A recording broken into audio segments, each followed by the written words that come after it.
One book that changed your life, and in your case made you become an author. You said newspaper, but I want to know what is that one book that changed your life.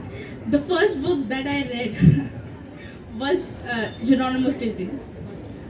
Anybody know what is Geronimo Tintin, it's a comic. Everybody has seen it. Hindi, English, उसके translations भी बहुत है. Yes. So it was a children's book, of course. Students from class 5, 4th read that book. So I started reading that, and I was really amazed to see the pictures, the colorful book, and the words written there. That's what got me interested into literature. And then after I grew, I read more books like Dan Brown, Jeffrey Archer, Agatha Christie, famous like Enid Blyton, and Khalid Hosseini, Amish. These are all the authors that just kept on improving me. Thank you, Mokshada. I want to congratulate you for being so confident and so full of stories at such a young age. Can we have a huge round of applause for her? I request for such a young and upcoming author, I think the kids should be inspired, and parents, moreover, be inspired to have their kids pursue this path. So, any of you have any questions for this young lady? Any questions regarding writing or reading, or you could just browse through her books after this. She'll be here for a while, and you can browse through her drawings and everything. Excuse me, I just want to convey one message. Yes, please.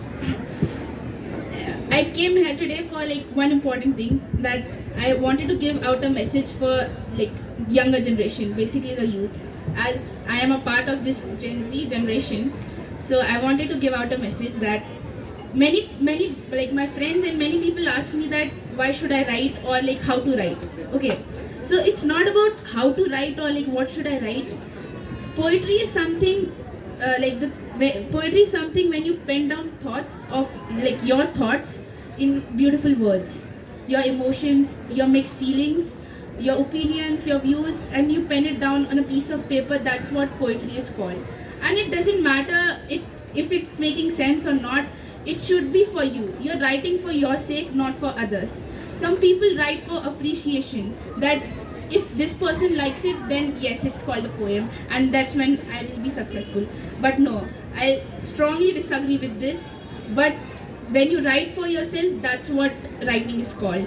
And plus, if you are writing, just write. Don't write for make grammatically correct or something like this. Write for the essence and purpose behind it. See the purpose behind what you are writing. That's when I'm sure you will be able to appreciate your own writing.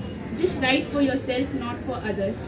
And the small kids who thinks this stuff is boring, and who doesn't like to read books, and if people, I'm sure all of you are here because you like books, right?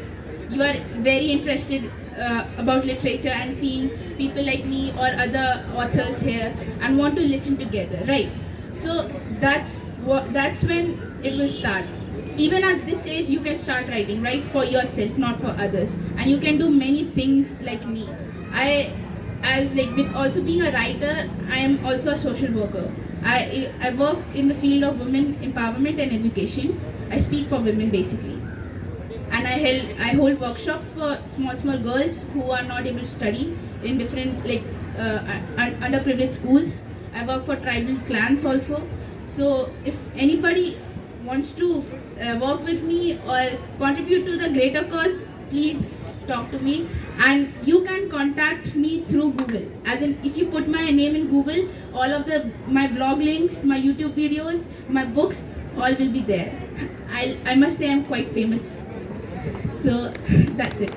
I think we're all a little embarrassed to know that a little child like this has accomplished so much at this age.